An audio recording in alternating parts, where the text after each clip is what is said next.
Ok, merci de me donner la parole. Il n'y a pas de problème. Je salue tout le monde, tous les élèves de la classe, et je dis merci à tous. Et encore merci particulier à vous, éclaireurs, pour tout le boulot.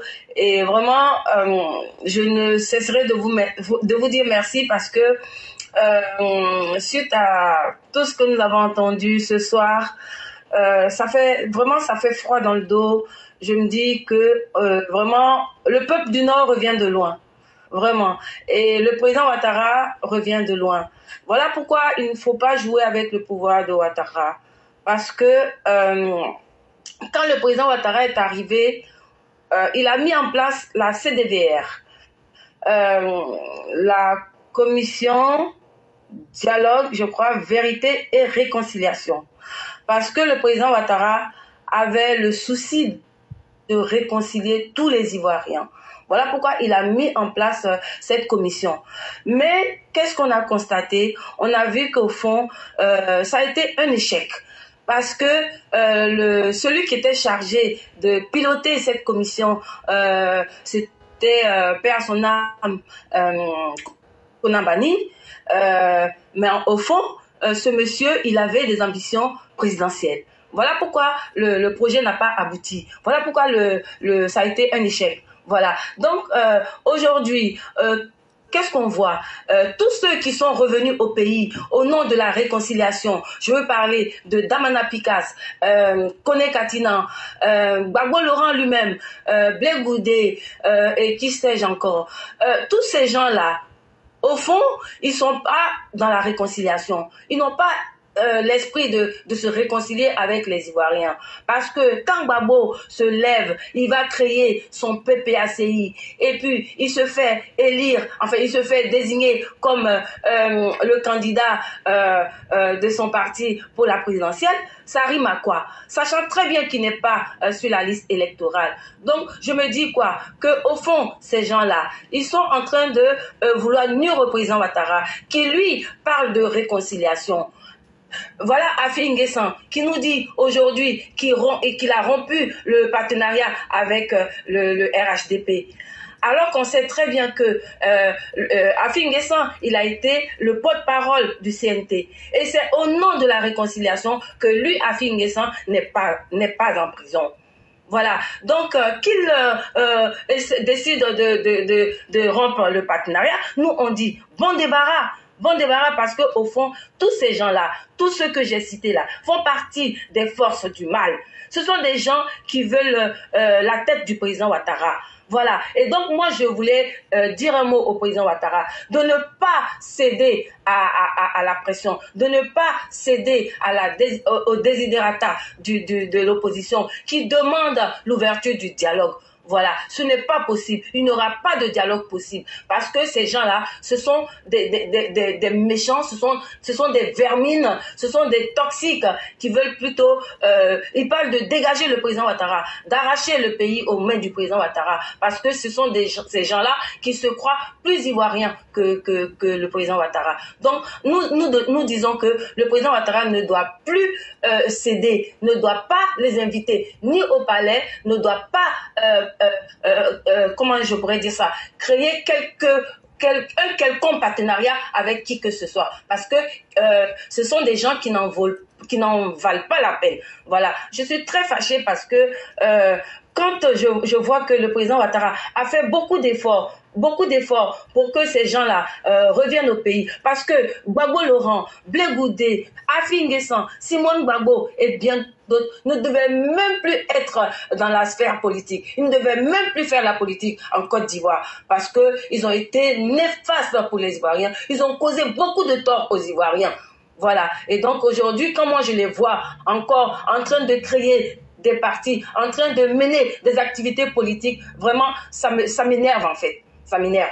Voilà pourquoi on ne va pas les rater. Parce que eux, je parle notamment de Gbagbo, avec Simone Gbagbo et les escadrons de la mort, qui ont raté, selon eux, une occasion en or de tuer le président Ouattara, parce qu'ils disent qu'ils ont fini avec Gueye, alors ils allaient après le président Ouattara pour attenter à sa vie Et le président Ouattara, Dieu merci, grâce à l'ambassadeur d'Allemagne, il a pu aller se mettre à l'abri. Mais imaginez, s'ils avaient eu le président Ouattara, il aurait tué.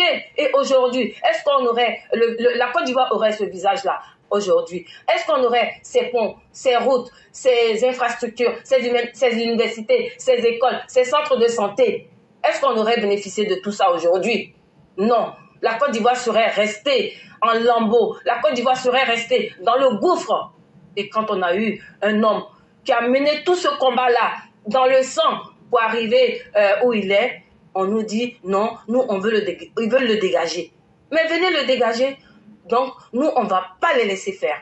Donc ils peuvent aller marcher, ils peuvent faire tout ce qu'ils veulent. Ils peuvent s'allier avec l'AES, tout ce qu'ils veulent. Mais nous on ne va pas les laisser un centimètre du territoire pour qu'ils fassent quoi que ce soit. Voilà ce que je voulais dire. Éclaireur. Merci beaucoup.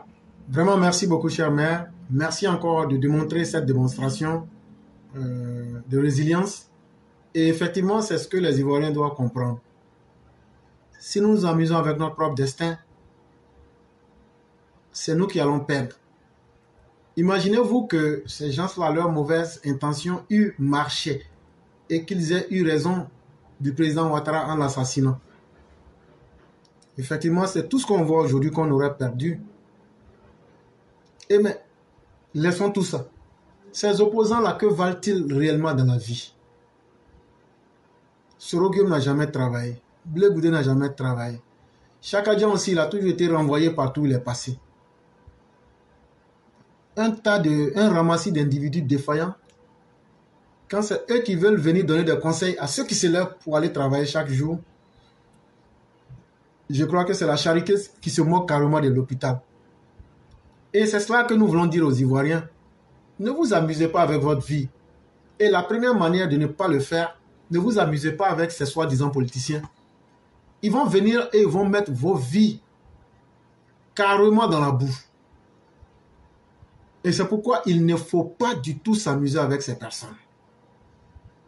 Il faut les interpeller le plus tôt et essayer de les recadrer. Comme vous l'avez dit, ça fait extrêmement mal que ce soit des individus aux mains tachées de sang, aux esprits noircis de haine, et surtout avec la caractéristique que ce sont des personnes qui ne cherchent pas du tout à corriger le mal qu'elles ont déjà eu à faire. Ça fait beaucoup mal. Ces mêmes personnes veulent revenir encore, se moquer des Ivoiriens pour refaire les mêmes choses. Mais à un certain moment, il faut pouvoir être capable d'arrêter.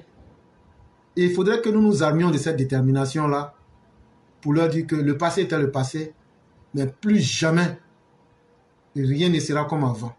C'est une détermination qu'il faut avoir et c'est ce que tous les Ivoiriens doivent avoir. Et nous osons espérer que ce que nous disons, ceux qui veulent comprendre comprendront, mais ceux aussi qui ne veulent pas comprendre, les conséquences seront là comme leur meilleur maître. Vraiment, merci beaucoup, chère mère. Et on va vous souhaiter déjà un très bon début de semaine et aussi beaucoup de bonheur. Merci beaucoup, éclaireur, et je souhaite la même chose à tout le monde. Merci infiniment. Bonne semaine à tous. Merci. Merci beaucoup.